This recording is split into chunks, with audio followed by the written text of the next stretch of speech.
'cause she's a Jezebel. St. Andrew Jezebel, 'cause she's a Jezebel. St. Andrew Jezebel. You're listening to the St. Andrew's Jezebel Podcast. If this is your first time tuning in, then you have made it to our Season 7 premiere. I am so excited to have you here. My name is Ashley. I'm a third-generation Panama City native. I play music. I also help folks podcast. This season, I tried something a little different in my recording practices, and I recorded all of the interviews for this season on location at some of the greatest spots in St. Andrews. And right now, I'd like to say thank you to the Market at St. Andrews, Little Village, and Floriopolis for allowing me to use their spaces to record the stories of our wonderful salty locals. Starting out the season, in this episode, I sit down with local musician Scott Belisle, who is a talented drummer. I've known him for a big chunk of my life. He's played with many bands in Bay County, and in this episode, he shares his insights on the St. Andrews community, his life as a musician, all while keeping us entertained with his infectious energy. So sit back, relax, grab your favorite drink, and enjoy the show. All right, you're listening to the St. Andrews Jezebel Podcast, and we are here today at the Market at St. Andrews with Scotty Belisle. Woohoo! He's one of my favorite local musicians. He's multi-talented. So, Scotty, what you been up to today? What you doing at the market? This is my first time at the market. It's a little early for me. It's before 11 a.m. For drummers, that's, wow. It's like the break of dawn or something. This is pretty neat. Nice weather.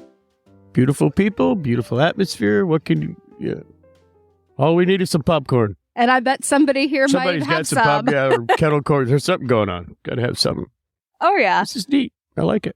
Absolutely. And we're glad to have you here. So you're one of my most favorite drummers. You just played drums on one of my recent releases that's yet to be out. Yeah. How'd you get into playing music in general?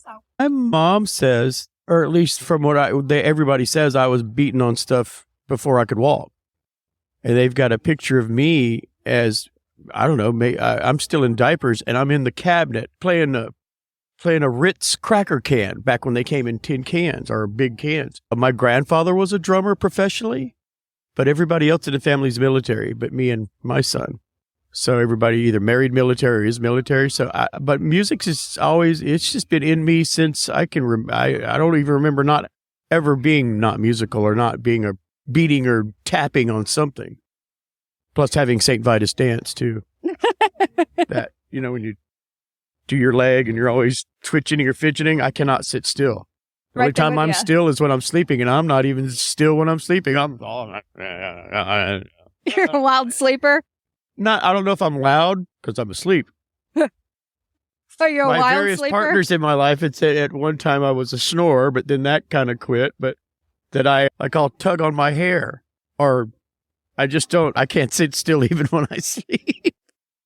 You're not alone. Oh my goodness. So what's your most favorite thing about playing music?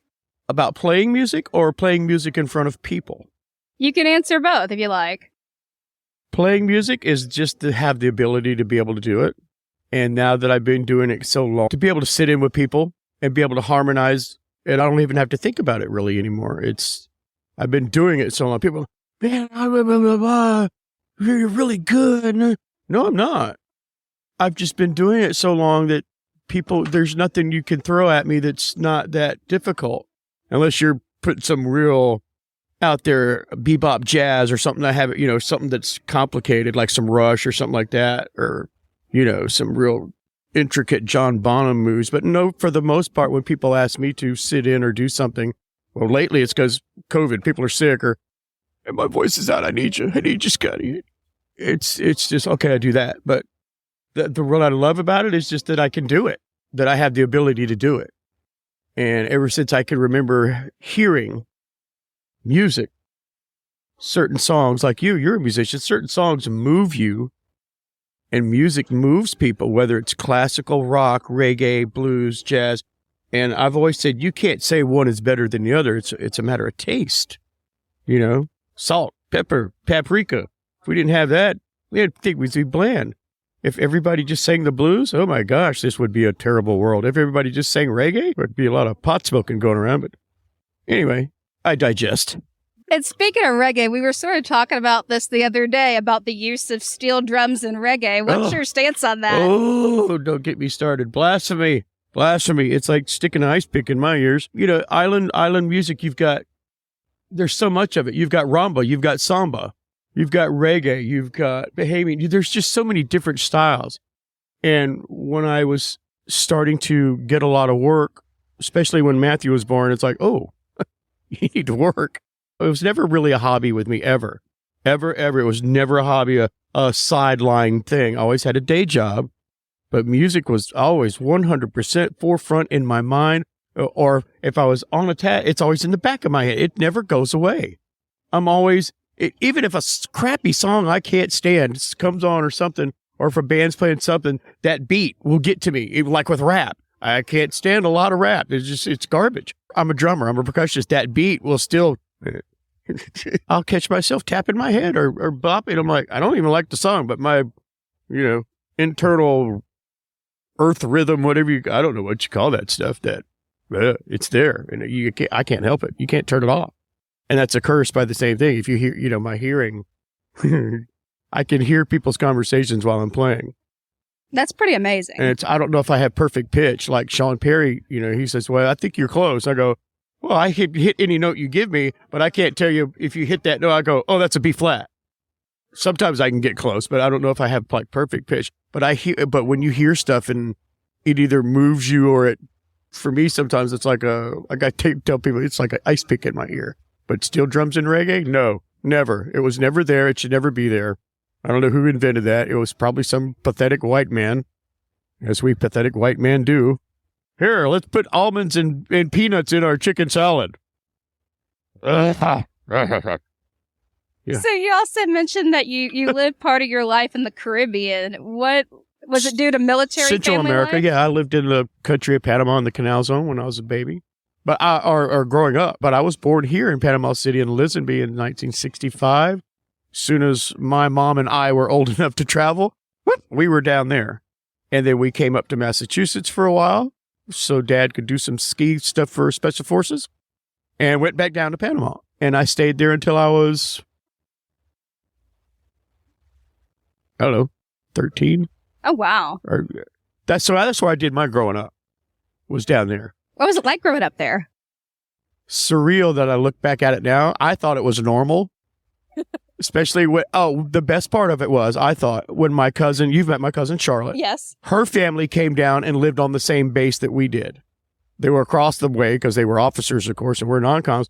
But it's like we owned that isthmus of Panama. It was like you had 6 kids. Woo! My dad had this yellow Suburban that was like a golden Suburban, like almost like Modi's color truck. And we would just not terrorize, but basically terrorize the local towns and go sightseeing and, gallivant and all sorts of things. And to me, that was a magical. Go to each other's softball games. I was her bat boy on her team, or actually, I think I was the bat boy for the rival team because they wouldn't want me as their bat boy, something like that. Anyway, I thought that was great growing up down there with them. But then when I came to the States, culture shock, just major culture shock. Socially, musically, environmental, everything was just a culture shock to me.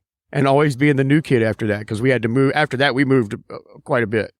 With Panama, at least we had a stability of everybody else moving around you because, on military bases, everybody's, you just move. That's what you do.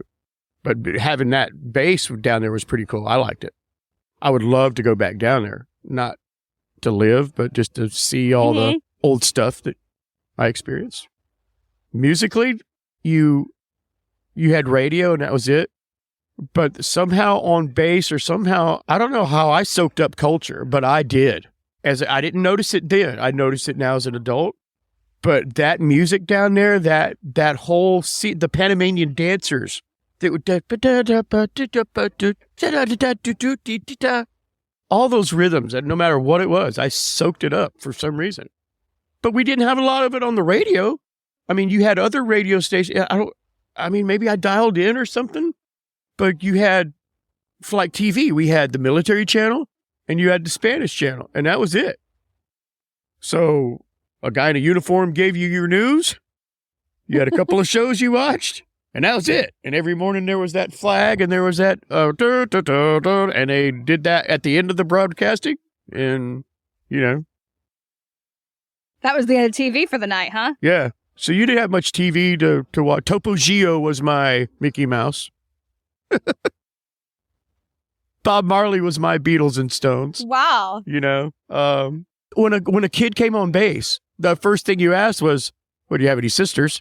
For me, what albums have you got? What music did you bring? Because even on base, they really didn't have a lot of stuff. It was like I didn't notice it then. I noticed it now. It was censored. It was very, boy, was it white. Oh, was it Caucasian? The best of Percy Faith and Ray Conniff and his singers. Willie Nelson, Dickie Betts, George, you know, it's like, what? So I guess for white guys, it was a paradise at the PX, but for kids, that's the first thing you asked another kid. Hey man, what'd you bring? What do you got? Oh, what is this? And for me, being Oreo, I grew up with black folks on either side of me. So I grew up on a lot of Motown, I would just love that stuff when a kid brought that. I was like, what is that? Wow, that's James Brown. Hey, what's that? That's Otis.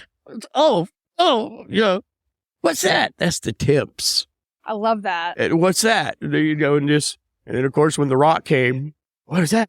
And when I came to the States, I was like, oh my gosh, the floodgates opened because you had radio stations.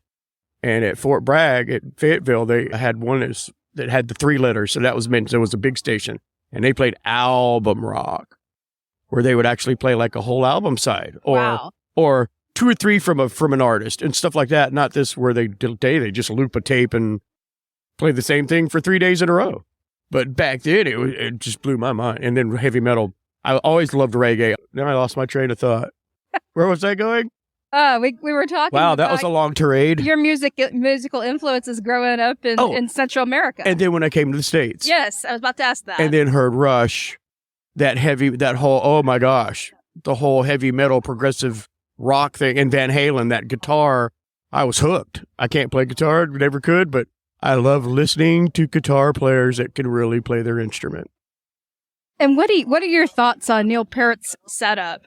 Oh, well, of course, everybody wanted it. Everybody had to have that. But then when you play in different sort of bands, you have to learn this. Fellow young drummers out there, you have to play to your situation, and you have to play to who's in front of you.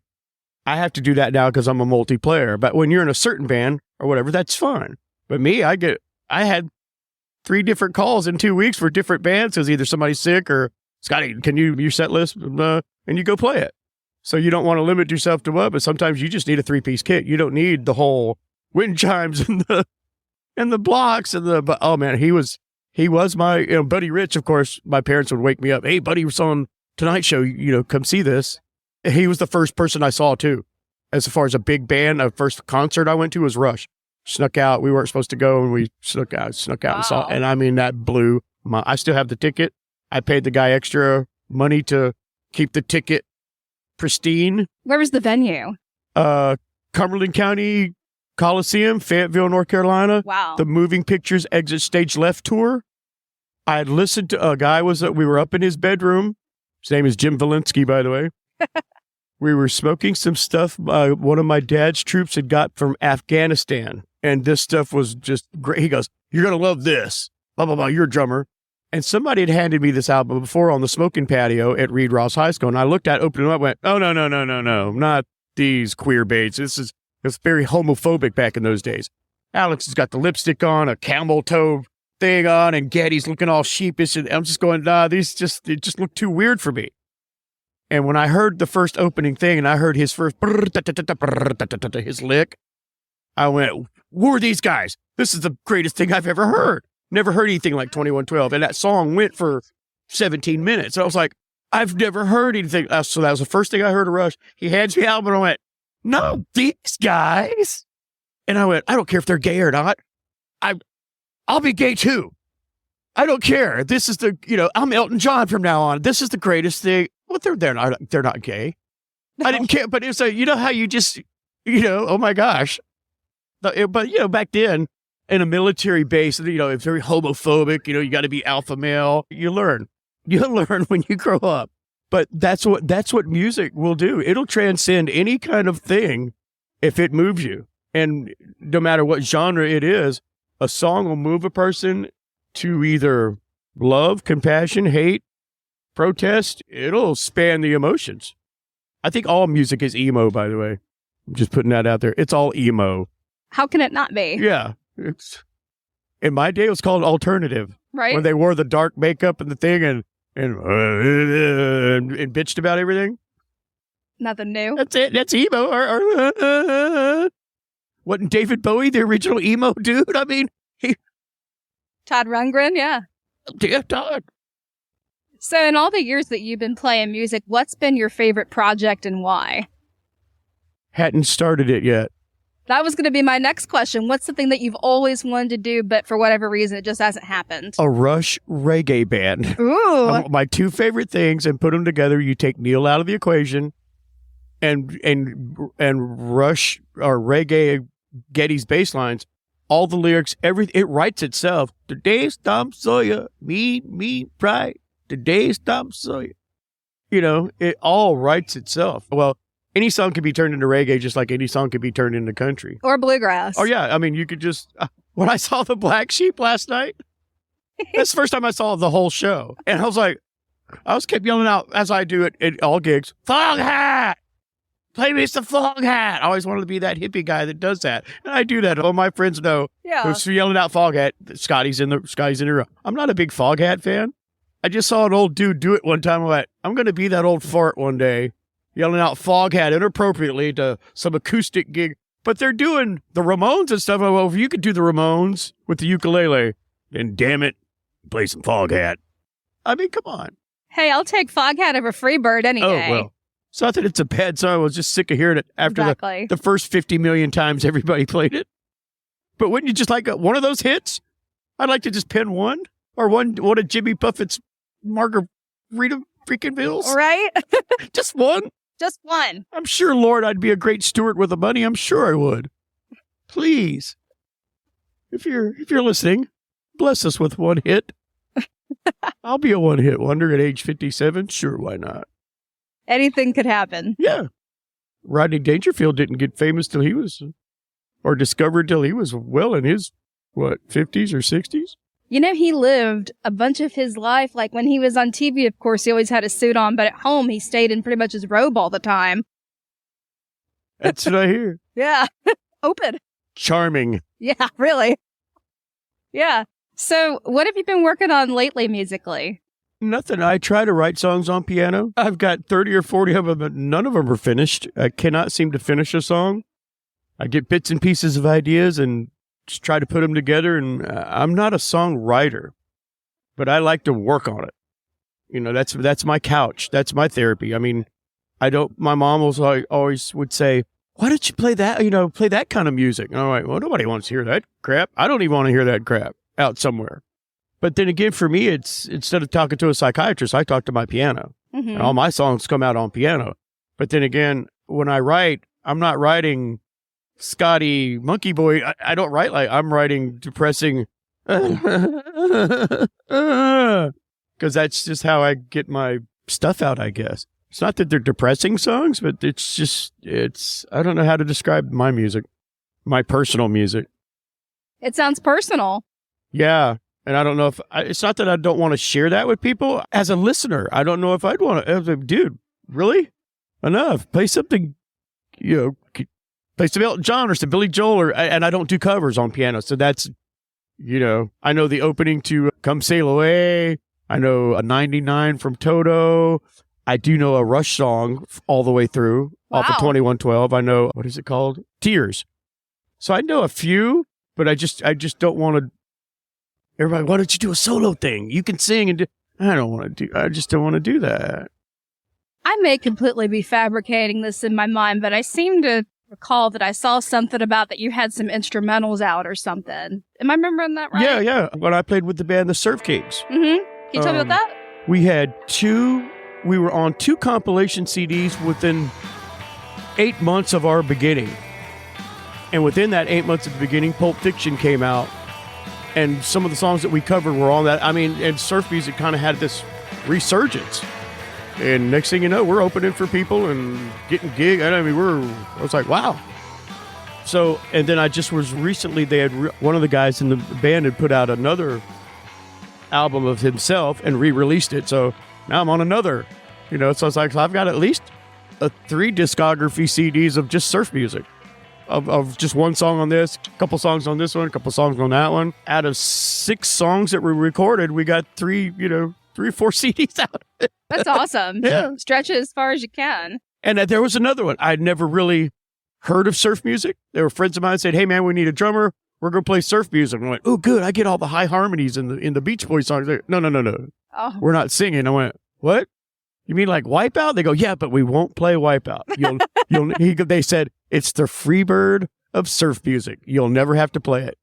And then I played it like maybe a year or so with a band I was touring with in Alabama that always played this little circuit. And I sent the video. I said, "See there?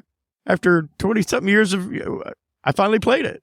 Finally played Wipeout. But then it broadened my knowledge of instrumental music. Santo and Johnny, Booker T and the MGs, stuff like that back in the 60s. And then earlier stuff from 50s and stuff. Link Ray became a musical, I wanted to soak it up, soak up. And I tried to tell my son that too, man, don't limit yourself to one genre of music. Him and his band, their buddies, they full on speed, heavy metal, angry. And you can't, sometimes I can't even discern the notes because of like the drumming, and that's just the bass drum. Yeah. I'm like, what, and I'm like, I've turned into my dad and granddad. This new music don't make sense to me. It's all a bunch of crap and screaming and blah, blah, blah. There's nothing to it. It's like, my God, I've turned into them. Isn't that funny how that happens? And it's like, there again, it's a matter of taste. It's all taste. And I find my tastes have changed over the years. Like, I'm not that, hey, turn it down guy no more, except the guitar player that's sitting next to me is like, "Hey, buddy, really? If it's too loud, you're too old." I'm like, no, I've protected my ears all these years for a reason. Huh? I'm not that guy. Huh? What? No. Keep your instrument down, fellas. There's other people besides you. You're absolutely and being right. a drummer, having to play in little situations, had to really learn dynamics, and it ain't just beating the living shit out of them. Mm-hmm. A lot of people just think drummers that, that whole thing, well, we got tattoos, we date strippers, we ain't never read a book, and we just beat the living crap out of things. Well, that's, in the rock world, that's, okay, 80%, I don't know. But Neil Peart really changed that whole perception, and it did for me, too. Here's the guy that wrote the words and plays the licks, and, and he read all the time, and it was like, so reading was cool. There again, it sparked my thing for reading again. Yeah, like a lot of Rush fans. Read Ian Rand just because of 2112. Exactly. And started reading other stuff and started like, oh, well, the stuff they were giving me to read in high school? Oh, my gosh. And then going to different high schools and they're still giving me the same crap to read. I'm like, are you guys for real? How many times did I have to worry about Pip and Miss Havisham? I mean, yeah, really? No Charles Dickens. What does that have to do with me traveling around the states and the country, the planet in whatever century England? I could get that crap. So were you more like a Holden Caulfield? More like a Tom Robbins. Where's Waldo? Oh, that's funny. Is that a book? Does that count? So since we're here in St. Andrews and this is a podcast about St. Andrews, you've been in this area. I love freaking St. Andrew. When I would take, being poor, me and Matthew would come right down here and I would take him and we'd just walk the point, picking up stuff. Mm-hmm. I do artwork too. Didn't know that. And people go, "What kind of artist do you?" I said, "I consider myself a Caribbean artist," because they didn't buy you have canvases, but they were so expensive. And for poor people, they would find paint wherever they found it, and they would paint on seashells, driftwood, whatever they would find washing up on the shore. And so I would take him all around here, all the way to Uncle Erd there, and just walk around. We would consider St. Andrews Bay ours. It's our bay, I never got to really grow up here. I went to Jinx Junior High for 2 semesters, and I did my last year and a half at Bay High. But other than that, I was never here. But I kept watching Panama City grow, because we'd come back. We'd get stationed somewhere. We'd come here first, stay with the grandparents, go somewhere else. But I love St. Andrews. I live on the edge of St. Andrews over by Kings. I consider I should be the mayor. I should be the honorary mayor of St. Andrews. Today's Salty Dog Day, and they're electing the Salty Dog mayor of St. Andrews today. I wore my fabulous, I don't know why I wore checkerboards today. Where's the cow suit? I think my ex-girlfriend did something to it, and I think she hated that Did she suit. disappear it? Yeah, I think it got donated to the trash bin. She heard so many stories about that cow suit that it just, yeah. If you're out there, Lynn, love you, baby. So what exactly do you love about St. Andrews? That they cleaned it up. Yeah, really. In the 80s, oh my God, this place was a dump. But back in, 1900s, this place was the glory hole of fishing. And it's like me, and in my life, it has its ups and downs, but now we're back on an upswing, like the place we recorded, the Sound Collective, all these new little shops and stuff down here is so cool. It is. So cool. And when they redid the shrimp boat, they got the old sign out from our sign shop that we had there 30-something years and put it up in the... I just love St. Andrews. The location, the people, the whole thing. I consider it mine. Not possession, but it's mine. It's my... I wish they would never have changed the name to Panama City from St. Andrews. It was originally St. Andrews, and then they changed the name to Panama City because we're on the longitude, parallel, something crap. I don't know. That's true. Another white guy screwing it up for all of us. Hey, let's change the name. I agree. We got annexed. Absolutely. So with that being said, now that we know what you love about St. Andrews, what do you feel is missing and what do you hope to see here in the future? Ooh. Well, let's just think of musical terms. Maybe like a St. Andrews. I love the way they have the St. Andrews Jazz thing here, and they have it here in the gazebo. More stuff like that, but maybe like if we had a bigger, I don't want to say stage, but just a bigger something like they have at Pier Park with the amphitheater, something like that. But I don't think we really need that. We have it here. Okay. I would just say more events to just draw the cooler stuff. I don't know. That's a good question. I'm not the one to articulate that. My brain is burning trying to really, if I could write out on a piece of paper and think about that, because they've really come a long way. Back in the day when the Diddy bar was right down the street. Fannies. When they bought the pig pen, and we just finally, they finally cleaned it up. And remember when they closed down the Sportsman and they had the Bayview Cafe. Yes. And when Catherine had that. Another Bayview, something like that, because that was the closest thing to a New Orleans venue that I played at. Yep. Since then and since in Panama City. That was the closest thing to a New Orleans type, really cool joint to play at was the Bayview. Yeah, I was a little kid there sitting on the bar next to the cash register. You grew up in there. That's right. Well, I want to thank you for being here today, and I've got one more question for you. Sure. Let me pull up my wheel. We're going to spin the wheel. Spin the wheel of questions. All right. How tall am I? What's my favorite color? Let's see what we get. Who's your favorite shoe manufacturer? It's Vince Ferragamo, of course. Wasn't he a quarterback for the Rams? What's a football? Okay, here we go. Here's your random question. What do you think sets the cuisine in St. Andrews apart from other towns or cities? The prices. They're still not overpriced yet. Shh, don't let the secret get out. I know, because they got that kind of Floridian cuisine. They still on the Florida side. Yeah, I would say the prices, because they're not, the further west you go, you cross that bridge, and then the further west you go, well, that's right.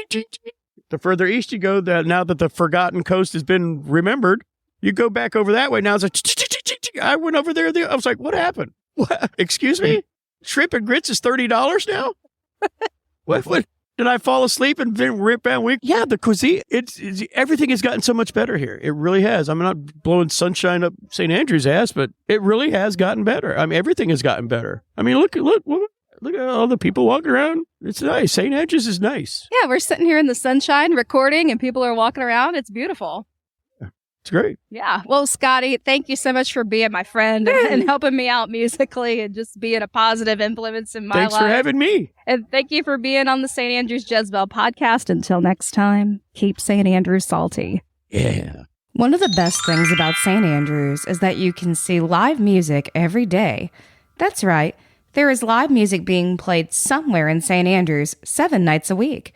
Fortunately, my friend Ken Schaefer creates and publishes a weekly schedule for St. Andrews as well as most of Bay County.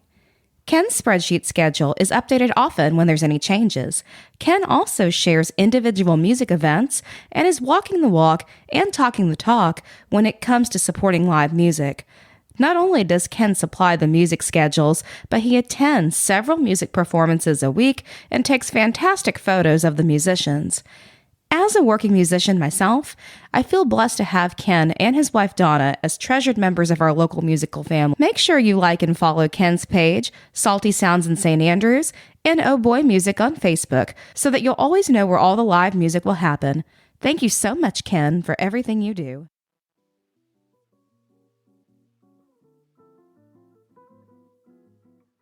Are you looking for something to do this weekend? Why don't you check out the market at St. Andrews? It is every Saturday in the Oaks by the Bay Park, and you can find a variety of vendors selling all kinds of wonderful produce. They've got handmade crafts, and there's really something for everybody. The market opens up at 9 a.m., and it's a great way to support your local businesses, all while enjoying a beautiful day outside. And you could not ask for better weather than we've been having lately.